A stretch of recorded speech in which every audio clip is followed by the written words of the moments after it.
Abdominal aortic aneurysms are characterized by a localized and permanent dilation of the wall of the aorta, the main artery that carries blood from the heart to the rest of the body. This dilation leads to a loss of parallelism of the aortic wall, where the diameter exceeds 3 centimeters, a size that marks the critical threshold beyond which risks increase. Abdominal aneurysms are mainly located below the kidneys, representing about 80% of cases, making them the most common form of arterial aneurysms. The positive diagnosis can be a complex task, as many cases remain asymptomatic, which makes their early detection often incidental. These aneurysms are frequently discovered during an abdominal palpation, an ultrasound, a CT scan, an MRI, or even an abdominal X-ray, often in the course of investigating another pathology. Targeted screening in at-risk individuals is essential. This mainly concerns men over 65 years old, particularly those with a history of smoking, atherosclerosis, or a family history of this aneurysm.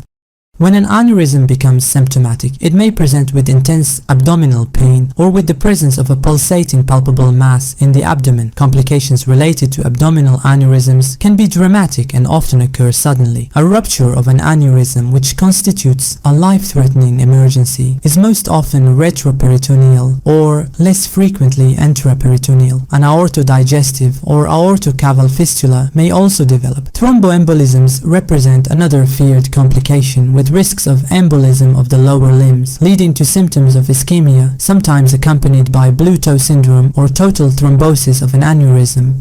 Compressions caused by the aneurysm may affect various neighboring organs. For example, compression of the duodenum can cause intestinal obstruction, while pressure on the ureters can lead to lower back pain and hydronephrosis. The venous trunks can also be compressed, leading to edema of the lower limbs or deep vein thrombosis.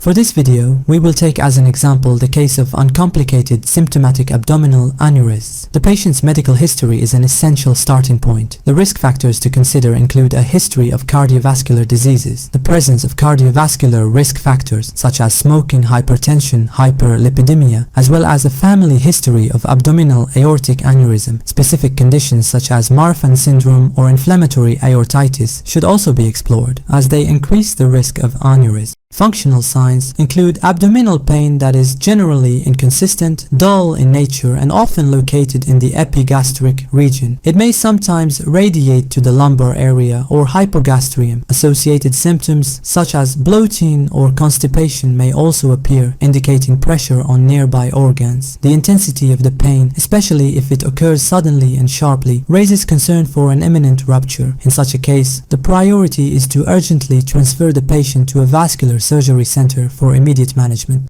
During the abdominal examination, a pulsating abdominal mass is frequently found, which may be midline or located to the left of the umbilicus. This mass shows marked expansion, a characteristic sign of an abdominal aneurysm.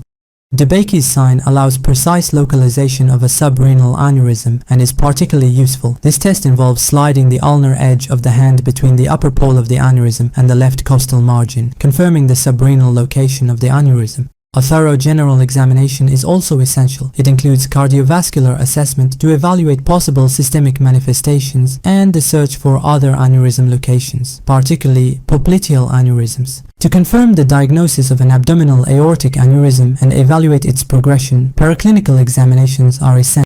Abdominal ultrasound is the first-line examination for assessing the aneurysm. It helps determine its size, extent, and the presence of a thrombus within the aneurysm. Ultrasound is also an excellent tool for early screening and for monitoring patients at risk. The reference examination for evaluating aneurysms remains the contrast-enhanced abdominal CT scan. This test allows highly accurate measurement of the aneurysm's size, visualization of its shape, and detection of possible associated malformations such as horseshoe kidneys. The CT scan also assesses the degree of calcification of the aneurysm and maps its relationships with nearby organs. It is also used to search for other aneurysm locations. Magnetic resonance angiography (MRA) is recommended when a CT scan is contraindicated, particularly in cases of iodine allergy or renal insufficiency.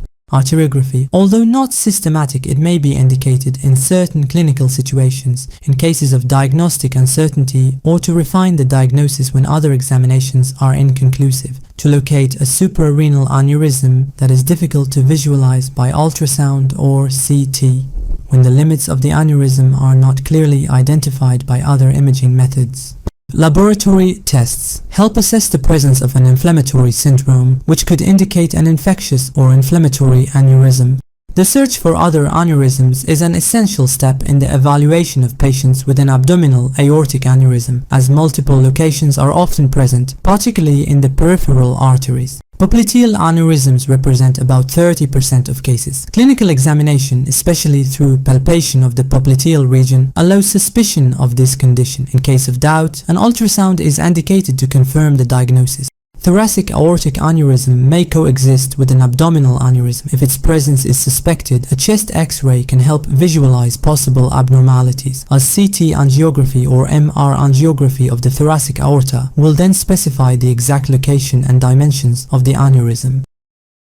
It is essential to differentiate an abdominal aneurysm from other pathologies. In obese patients, the abdominal mass may sometimes transmit the pulsations of the aorta, giving a sensation of pulsation, but this mass is generally non-expansile. Elderly individuals may present with a tortuous aorta, which can give the appearance of an aneurysm, but this phenomenon is due to the natural widening of the aorta with age and is not pathological.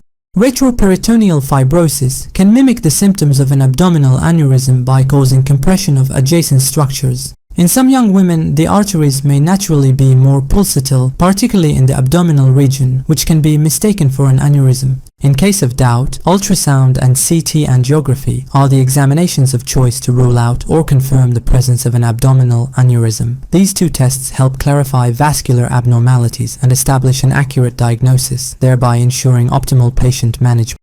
Thanks for watching until the end, and don't forget to like and subscribe for more videos.